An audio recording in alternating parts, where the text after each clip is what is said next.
Welcome to this week's episode of The Better Half. I'm Kendra D. St. Aubin, the better half of the afternoon show with Gambo and Ash, and this is Katie Hartley, the better half of the morning show with Doug and Wolf. We're going to take a look back at some of what's been going on this week. Well, let's start with the biggest golf story right now. Darren Clarke, 42 years old, wins the British Open this week, but had some interesting behavior and some different things to say at his press conference, so let's take a look. Had quite a few pints and quite a few beers and quite a few glasses of red wine, and it all continued into about 30 minutes ago. So I have 294 messages, and the writing is far too small for me to look at them at this stage, so I may look at them tomorrow at some stage and figure them out. He actually looks pretty good for having been up I was all impressed. night. I was actually pretty impressed there. Basically shows up to his press conference completely drunk, and the media thought it was hilarious. Well, and I think, you know what, no one expected anything less. He's from Northern Ireland. He's known for kind of partying hard, and he loves to drink.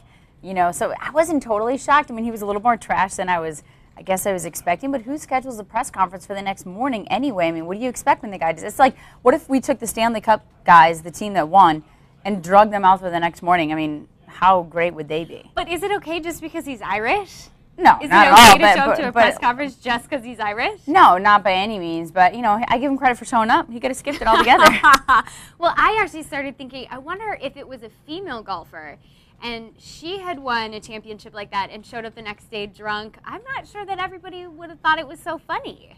I think it would have been a huge double standard, like most of the stuff we see in sports. I mean, there's always a double standard, it seems like, with men to women and kind of what's acceptable and not acceptable and behaviors and how you can talk. And so it totally, or even when a woman is like really confident, you know, everyone kind of labels her as arrogant, and with men, they can get away with so much more. So I think you're right. I think absolutely the women would be totally different. And we definitely see this, I think, here with Darren Clarke, that everybody thought it was so funny. He's Irish. Don't worry about it. Yeah. But I'm not sure if it was a female. Yeah, just kind of laughing it off. Well, speaking of females, as we all know, the U.S. women were in the World Cup final this past weekend, and unfortunately, they did not win. They did lose to Japan in the final, but I personally, for the U.S. women, I think it was a win-win. And actually for soccer in general, I think this is maybe the best thing that could have happened to the sport for them. I mean, obviously it would have been great if they won, but they're getting as much tension for losing, and they needed something like this to kind of continue to propel the sport and get all the young girls back into soccer and things. So I thought it was huge. And seeing all the male athletes, I don't know, I mean, on your Twitter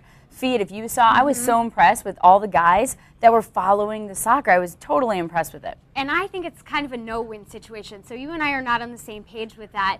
It's like if they beat Japan, then they beat the Cinderella story. But if they lose like they did, then they're like the biggest choke job. And nobody's really impressed with them. 2 weeks ago, a lot of the population wouldn't know who Hope Solo was. And 2 weeks from now, I feel like they're going to be forgotten. So I think it's sort of the saddest way that it could have gone was what happened in the Women's World Cup. Well, yeah, I mean, I think soccer is never going to be top of mind here in the United States, except for when the World Cup and the Olympics rolls around. And we saw the same thing with the men. I mean, everyone got behind it, and it was a ton of fun. But then you're right. I mean, it kind of fizzles out after that. But for the people and the parents with kids and stuff, I think that's going to kind of help get the young girls like into soccer. I think it could really help them out. Yeah, I do hope I'm wrong, but yeah, I think in 2 weeks, it's soccer. Be talking it's soccer. About Everyone just forgets about it after a while. I've gotten used to that. Well, one thing that we can't forget, or that Sam Shields certainly can't forget, is getting a tattoo in a very noticeable place, I guess we could say. Sam Shields, the cornerback and kick returner for the Green Bay Packers, got a giant tattoo on his neck of his Super Bowl ring. 2 thumbs down for me. What a moron. How dumb do you have to be to get a giant tattoo on your neck? So it doesn't matter to you that it was his Super Bowl ring. It just matters to you that he got a tattoo on his neck. Or is it the fact that it's a Super Bowl ring? No, it's just the fact that he got a tattoo on his neck. Guys, if you're going to get tattoos, that's completely fine. I'm a fan of tattoos.